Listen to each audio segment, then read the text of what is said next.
आज हम बात करेंगे सेकंड लॉ ऑफ थर्मोडायनेमिक्स के बारे में। लेकिन उससे पहले ये समझ लीजिए कि जो फर्स्ट लॉ ऑफ थर्मोडायनेमिक्स है उसकी क्या लिमिटेशंस हैं, हमें सेकंड लॉ की जरूरत क्यों पड़ी। कोई आपसे पूछ सकता है कि भाई फर्स्ट लॉ जो है एनर्जी कंजर्वेशन का लॉ है, नेचुरल लॉ है, प्राकृतिक नियम है, कोई ऐसा प्रोसेस नहीं है जो फर्स्ट लॉ के अगेंस्ट जाता हो, ठीक है। लेकिन फिर भी हमें सेकंड लॉ की जरूरत क्यों पड़ी। तो देखिए पहली बात तो ये है कि जो फर्स्ट लॉ ऑफ थर्मोडायनेमिक्स है वो सिर्फ वो किसके बारे में बात करता है, एनर्जी की एक फॉर्म से दूसरे फॉर्म में बदलने के बारे में बात करता है, ठीक है। यानी कि एनर्जी को एक फॉर्म से दूसरी फॉर्म में बदला जा सकता है। अभी हम ये एग्जांपल मैंने बनाए हुए इनके बारे में बात करेंगे। ये सारे एग्जांपल हो सकता है कि फर्स्ट लॉ के अकॉर्डिंग तो ठीक है, लेकिन ये प्रैक्टिकली या नेचुरली ये प्रोसेस होंगे नहीं, तो वहां पर हमें सेकंड लॉ ऑफ थर्मोडायनेमिक्स की जरूरत पड़ेगी।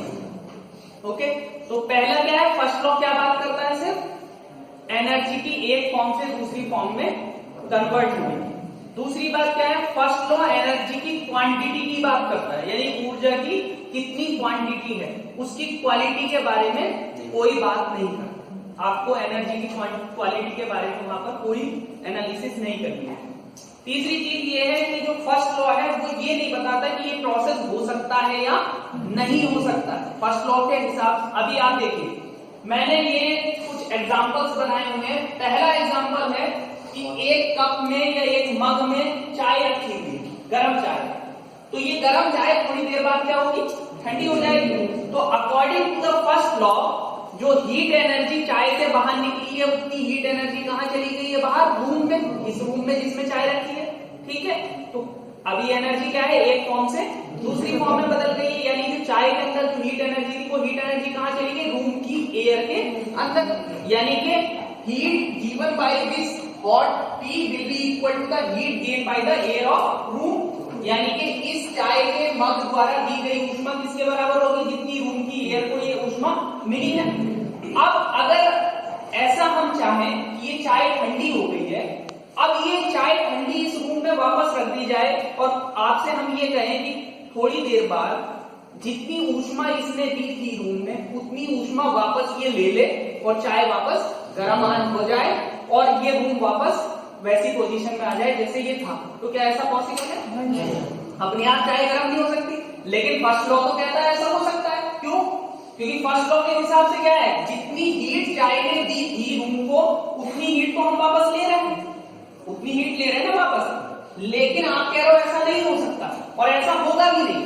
तो इसका मतलब ये है कि जो प्रोसेस है वो एक ही डायरेक्शन में हो सकते हैं, रिवर्स डायरेक्शन में अपने आप नहीं होते हैं। रिवर्सिबल प्रोसेस पढ़ा था ना आपने, अभी हम उसके बारे में दोबारा बात करेंगे।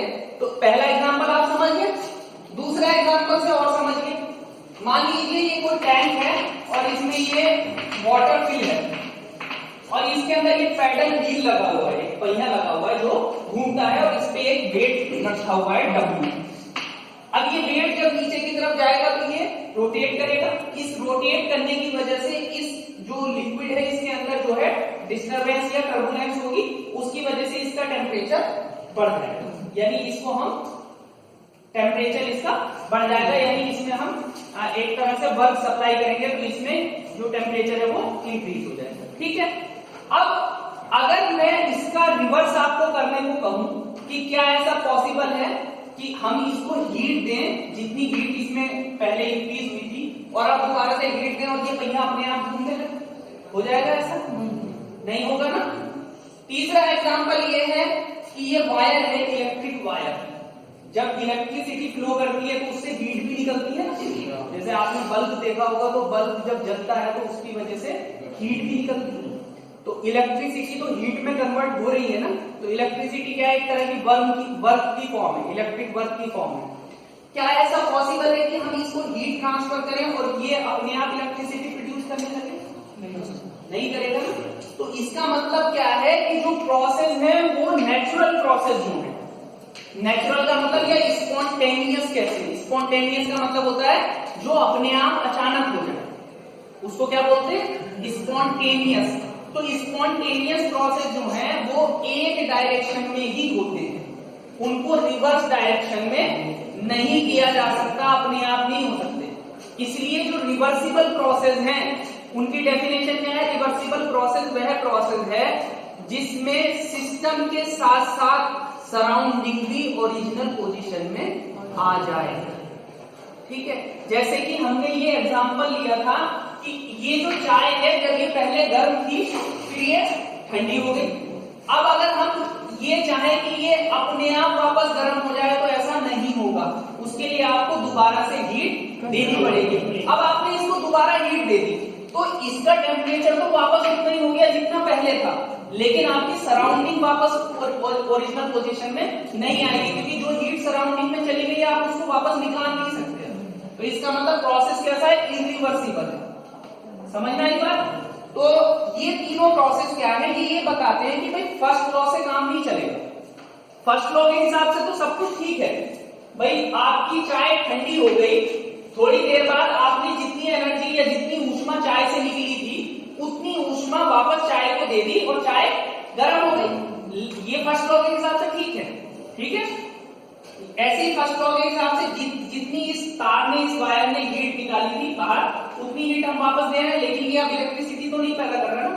तो फर्स्ट लॉ के हिसाब से तो ठीक है, क्योंकि फर्स्ट लॉ किसके बारे में बात करता है? सिर्फ एनर्जी की एक फॉर्म से दूसरी फॉर्म में बदलने के बारे में। वो ये नहीं बताता कि ये प्रोसेस होगा भी या नहीं होगा। वो किससे पता चलेगा? सेकंड लॉ से। यानी कि किसी भी प्रोसेस के होने के लिए फर्स्ट लॉ के साथ साथ सेकंड लॉ को भी उसको सेटिस्फाई करना जरूरी है, तभी कोई प्रोसेस होगा। पहली बात। दूसरी बात यह है, हमेशा जो प्रोसेस होते हैं वो एनर्जी के डिग्रेडेशन के वे में होती है, यानी जब एनर्जी डिग्रेड होती है, डिग्रेड का मतलब है उसकी क्वालिटी घटती जाती है। इसी वजह से जो हाई ग्रेड एनर्जी है वो लो ग्रेड एनर्जी में कन्वर्ट हो सकती है 100%। जैसे मैंने आपको बताया भी था हीट और वर्क के बारे में कि वर्क जो है वो हाई ग्रेड एनर्जी है, हीट जो है वो लो ग्रेड एनर्जी, उसके बारे में भी हम दोबारा से बात करेंगे। तो ये बात क्लियर आ गई कि भाई सेकंड लॉ की जरूरत क्यों पड़ी कि फर्स्ट लॉ ये नहीं बताता कि प्रोसेस होगा या नहीं होगा। फर्स्ट लॉ सिर्फ ये बताता है कि भाई एनर्जी एक फॉर्म से दूसरी फॉर्म में कन्वर्ट हो रही है, हीट वर्क में कन्वर्ट हो रही है, वर्क हीट में, लेकिन ये नहीं बताता ये होगा या नहीं होगा। जैसे कि जब आपने यहाँ इलेक्ट्रिसिटी सप्लाई करी इस वायर में तो वर्क किसमें कन्वर्ट हो गया? हीट में। अब आप इसको हीट दे रहे हो तो ये वर्क में कन्वर्ट नहीं हो रहा, लेकिन फर्स्ट लॉ के हिसाब से ठीक है, वर्क हीट में कन्वर्ट हो रही है और हीट वर्क में हो सकती। लेकिन क्वेश्चन ये है कि क्या ऐसा पॉसिबल है? जैसे मैंने आपको एक दिन और एग्जांपल दिया था कि मैं अपने ये हाथ ऐसे रब कर रहा हूँ, ठीक है, तो मैं क्या कर रहा हूँ? वर्क को हीट में कन्वर्ट कर रहा हूँ। लेकिन क्या ऐसा पॉसिबल है कि मैं अपने हाथ को ऐसे रख के फिर इसकी हीट दूं और ये वापस ऐसे मूव करने शुरू हो जाए? नहीं होंगे ना। तो वही तो ये पैडल व्हील वाला हम एग्जांपल ले रहे हैं कि जब ये पैडल व्हील घूमता है तो इसमें इसका टेम्परेचर बढ़ता है, लेकिन अब उतनी हीट हम ट्रांसफर करके इसको घुमा नहीं सकते। यही एग्जांपल देखिए हमने यहाँ पे लिया है, ये पानी है जिसके अंदर ये व्हील लगा हुआ है, ये इसकी शाफ्ट है। शाफ्ट का मतलब समझते हो, जिससे ये कनेक्ट है। तो जब ये घूमता है तो घूमने की वजह से इसके अंदर क्या है? टेम्परेचर बढ़ रहा है, हीट बढ़ रही है। वो हीट कहां पे निकल रही है? बाहर सराउंडिंग में जा रही है, इस शाफ्ट के घूमने की वजह से। ठीक है, तो ये शाफ्ट क्या कर रही है? इस पे वर्क कर रही है, कार्य कर रही है। अब लेकिन अगर हम इसको इतनी हीट जितनी इससे बाहर निकली है इतनी हीट इसको दे तो ये अपने आप घूमने नहीं लगेगी, नहीं घूमेगी ना। तो इसका मतलब ये है कि हीट वर्क को तो हीट में कन्वर्ट किया जा सकता है, लेकिन हीट को पूरी तरह से वर्क में कन्वर्ट नहीं कर सकता। वर्क हाई ग्रेड एनर्जी है और ऑर्गेनाइज्ड है, संगठित फॉर्म है एनर्जी। ऑर्गेनाइज्ड का मतलब समझते हो कि वर्क की कंडीशन में जो मॉलिक्यूल्स हैं वो एक समान डायरेक्शन में, एक ही डायरेक्शन में कार्य करते हैं, जबकि हीट जो है वो अनऑर्गेनाइज्ड फॉर्म ऑफ एनर्जी है, यानी असंगठित है, कोई इधर बिखरा हुआ है, कोई इधर बिखरा हुआ है। ठीक है ना। अब इसी के साथ देखिए सेकंड लॉ में हम बात करेंगे सोर्स की और सिंक की, हीट सोर्स और हीट सिंक। सोर्स का मतलब होता है स्रोत, जहां से आपको कुछ मिलता है। हीट सोर्स का मतलब है जहां से आपको हीट मिल रही है, और हीट सिंक का मतलब है जहां आप उस हीट को अवशोषित कर रहे हो या ले जाके उसको छोड़ दे रहे हो। ठीक, तो ये जो थर्मल एनर्जी सोर्स है और थर्मल एनर्जी सिंक है, यानी ऊष्मीय ऊर्जा स्रोत और ऊष्मीय ऊर्जा सिंक, इनके बारे में का कंसेप्ट क्या है? देखिए, जनरली रिजर्वायर जो है थर्मल एनर्जी सोर्स और थर्मल एनर्जी जो सिंक है, ये ऐसी बॉडीज हैं जो बहुत बड़ी हैं, हाइपोथेटिकल है, और जिसमें अगर हम हीट ले ले या हीट दे दे तो उनके टेम्परेचर में कोई खास फर्क नहीं आता। जैसे कि इसका एग्जांपल है आपका रिवर, नदी, ओशियन, समुद्र, नहीं सॉरी, ये यहां पर है सिंक में रिवर, ठीक है, ओशियन और एटमॉस्फेयर भी हो सकता है, ठीक, वातावरण। और ये जो है सोर्स में आपका, इसमें सोलर एनर्जी हो सकती है, मान लीजिए, ठीक है, सोलर एनर्जी है, आपकी थर्मल एनर्जी है। तो अगर आप ये हीट बाहर सराउंडिंग में छोड़ भी रहे हो तो इतने बड़े एटमॉस्फेयर का टेम्परेचर जो है वो चेंज बहुत ना के बराबर होगा या ऑलमोस्ट नेग्लिजिबल होगा। समझ में आ रही बात? आप, हम लोग इतनी बाइक चलाते हैं बाइक, उस बाइक से जो हीट निकल रही है वो कहां पे जा रही है? एटमॉस्फेयर में जा रही है। तो ये एटमॉस्फेयर किस तरह का काम कर रहा है? एक तरह का सिंक का, जहां पर सारी एनर्जी हम बाहर छोड़ दे रहे हैं, हीट एनर्जी, ठीक है। तो एटमॉस्फेयर का टेम्परेचर जब इतनी सारी बाइक हो गई है तब तो फर्क पड़ेगा, लेकिन अगर एक या दो बाइक या कुछ बाइक होती तो इसके टेम्परेचर में कोई खास फर्क नहीं होता, ठीक। तो ये चीज देखिए हमने यहां पर दिखाई है। यहां से आपको एक बात क्लियर हो जानी चाहिए कि हीट को पूरी तरह से वर्क में नहीं कन्वर्ट किया जा सकता। जब भी देखिए हम वर्क की बात करते हैं कार्य की, तो इसका मतलब क्या होता है कि हम शाफ्ट को घुमाने की बात करते हैं। जनरली वर्क का मतलब क्या होता है? रोटेटिंग शाफ्ट, इसे शाफ्ट वर्क भी बोल देते हैं, मैकेनिकल वर्क भी बोल देते हैं, क्योंकि जनरली हमारा पर्पज मैकेनिकल में क्या होता है कि हम एनर्जी प्रोवाइड करा के किसी शाफ्ट को रोटेट करा सके, और उस शाफ्ट से फिर हम, जैसे कि बाइक के इसमें, फोर व्हीलर के केस में प्रोपेलर शाफ्ट लगी होती नहीं, आपके जो पिस्टन सिलेंडर होते हैं उसके साथ क्रैंक शाफ्ट लगी होती है, उस क्रैंक शाफ्ट पे पहिया लगा होता है। जब वो शाफ्ट कनेक्टिंग रॉड पिस्टन ऊपर नीचे मूवमेंट करता है तो उस पिस्टन की मूवमेंट को कनेक्टिंग रॉड रोटरी मोशन में कन्वर्ट करती है, उससे आपका पहिया मिलता है, ठीक। तो जब भी हम वर्क की जनरली बात करते हैं तो उसका मतलब क्या होता है? हमारा शाफ्ट वर्क, यानी रोटेटिंग शाफ्ट को जो रोटेट कराने के लिए हमें पावर या वर्क चाहिए।